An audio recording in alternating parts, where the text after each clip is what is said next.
بسم الله الرحمن الرحيم الحمد لله رب العالمين إلهي بaa mahad u sugnaatay maanta waa maalintii saddexaad oo ay kooxda xulka qaranka under 17 ka 17 jirada ka yar ay ku sameeyaan tababarka insha Allah si fiican oo wanaagsan bay u socotaa ilaa iyo maalintaanimi waxay u socotaa si wanaagsan cimilada la qabsanayaan cimilada Itoobiya oo cimilada sare ah waxaan rajaynaynaa inay noqoto maaragtay inay u noqoto si fiican inay ula qabsadaan teamkuna aad u wanaagsan yahay ciyaartoydii la sugayay qayb kamidana waa timi insha Allah MRA-goodii waxoodii iyo dokumentiyadoodii waxoodina u dhameystiran yihiin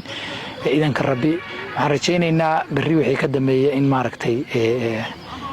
ay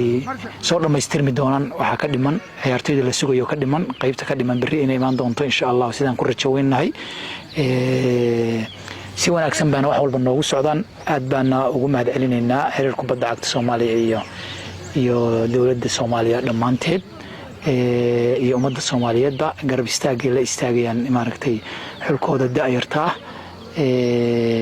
oo ku faraxsanahay inaan maanta maaragtay annaguna kala soo qayb galno oo aan hogaamino teamka kan marka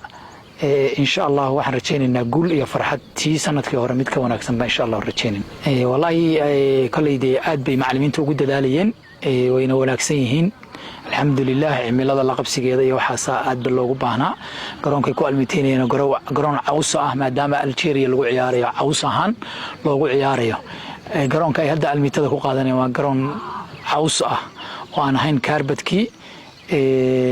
إن شاء الله waxaan rajaynaynaa si fiican oo ula qabsadeen haddana insha Allah maalmaha u dhiman oo training-kooda in si fiican ula sii qabsan doonaan idanka wallahi waa run dadku hadalhayn badan baa laga filan karaa insha Allah natiijada waxaan ka sugaynaa ugu dambaysa yawmul talaada waaye oo insha Allah natiijada ugu dambayso aan rabno in maaragtay MRA-ga maaragtay lagu kala ogaado waxaan ogaanaynaa bal inta ku faastay iyo inta ku dhacday waxaan rajaynaynaa majority intooda badan inay faasi doonaan hadii Ilaahay idmo sidaan ku rajaynahay oo halkaas farxad iyo diilo noo noqoto insha Allah inta ku dhacdana awalba dadka xulkooda iyo Soomaaliya matalayeen horena u mataleen waxay noqonayaan maaragtay koomar walba laga faa'iideysto Soomaaliya ka faa'iideysato daa kasto ay jirto sababtoo ah under 17 kaliya ma aha Soomaaliya daa badan baa jirta under 20 baa jira senior baa jira 23 baa jira waxa soo dhan baa jira marka insha Allah kuwa laga faa'iideystay noqon doona kuwa la xorama noqon doona insha Allah wallahi Soomaalidu waxaan u dirayaa baaqaha insha Allah meel kasta ay joogan inay maaragtay bil Ramadaan bana lagu jira inay daayirtoodana u soo duceeyaan xulka qaranka 17 jirada ka yar meel kasta ay joogan insha Allah inay isku niyad noqdaan wixii qoranna waa iska dhici doonaan hadii Ilaahay naf nagu daayo wixii qoran un baa dhici doona waxaan qorayn